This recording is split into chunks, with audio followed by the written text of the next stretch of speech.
नमस्कार। श्री शिव महापुराण रुद्र संहिता सतीखंड अध्याय क्रमांक 16 सतीशी विवाह करण्यासाठी देवांची रुद्रदेवांना प्रार्थना। श्री गणेशाय नमः।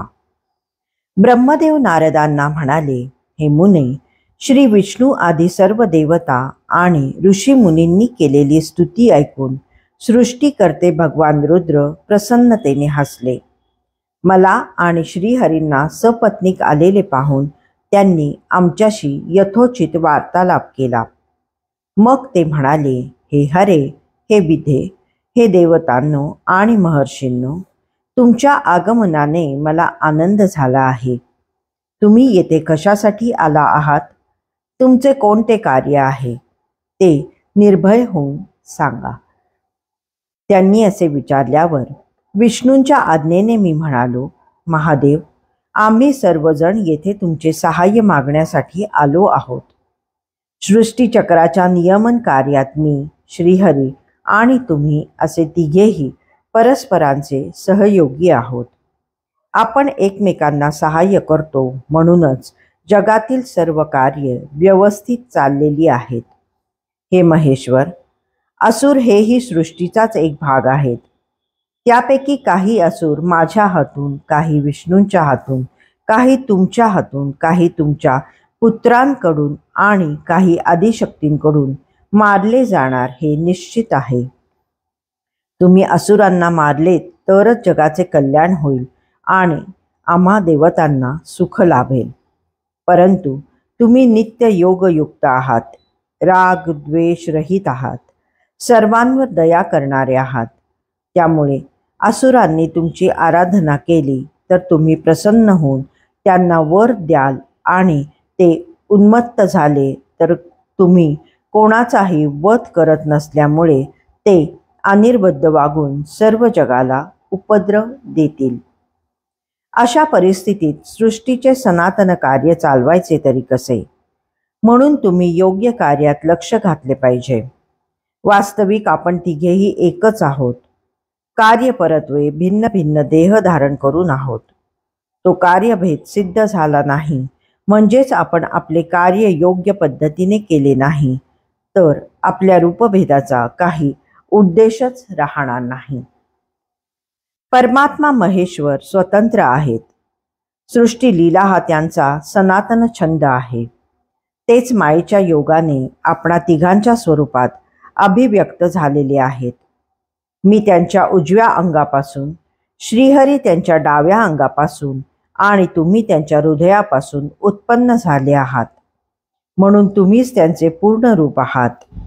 अशा प्रकारे आपण तिघेही भगवान सदाशिव व भगवती शिवा यांचे सुपुत्र आहोत। मी आणि विष्णू तुमच्या आदेशानुसार सृष्टी सर्जन व तिचे पालन ही कार्य करत आहेत। कार्यकारणवश सपत्नीक झालेलो आहोत, म्हणून तुम्हीही जगाच्या सुखाकरता एका परम सुंदर स्त्रीशी विवाह करा। हे महेश्वर, मी तुम्हाला एक पुरातन वृत्तांत सांगतो।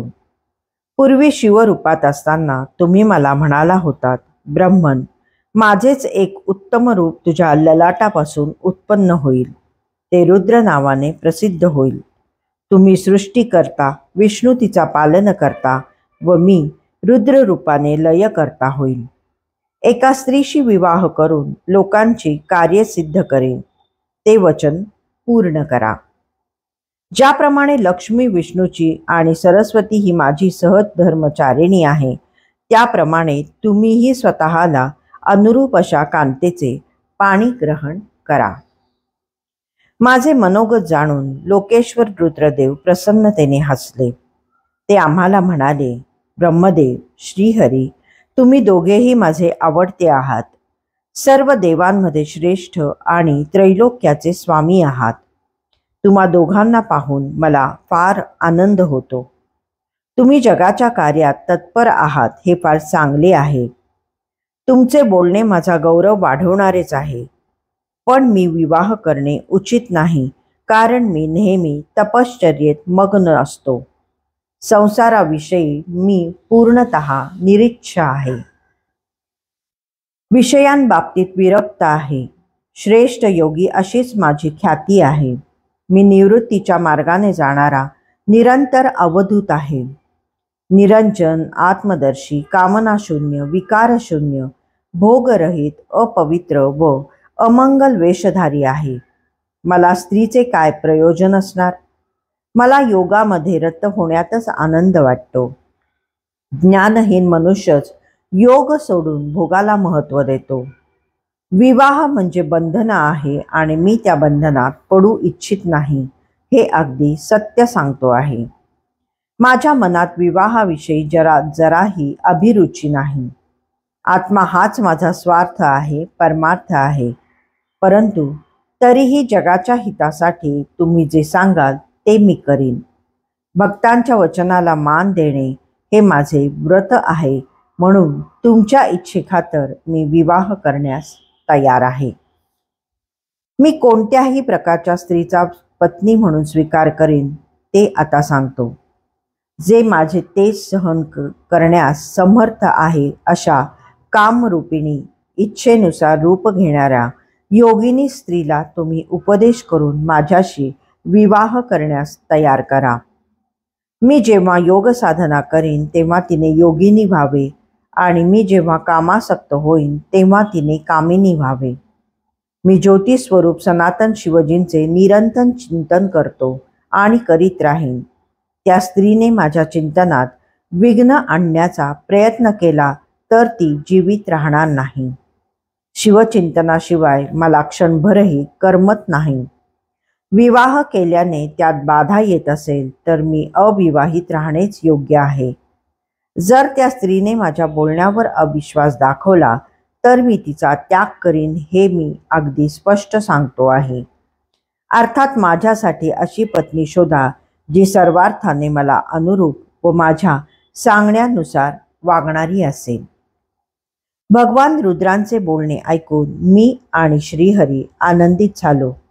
मी विनम्रतेने म्हणालो, हे नाथ, तुम्ही आम्हाला तुमच्या पत्नीविषयक अपेक्षा सांगितल्या आहेत, त्या अपेक्षा पूर्ण करू शकेल आणि जी सर्वार्थाने तुम्हाला अनुरूप आहे अशी एक स्त्री आमच्या पाहण्यात आहे.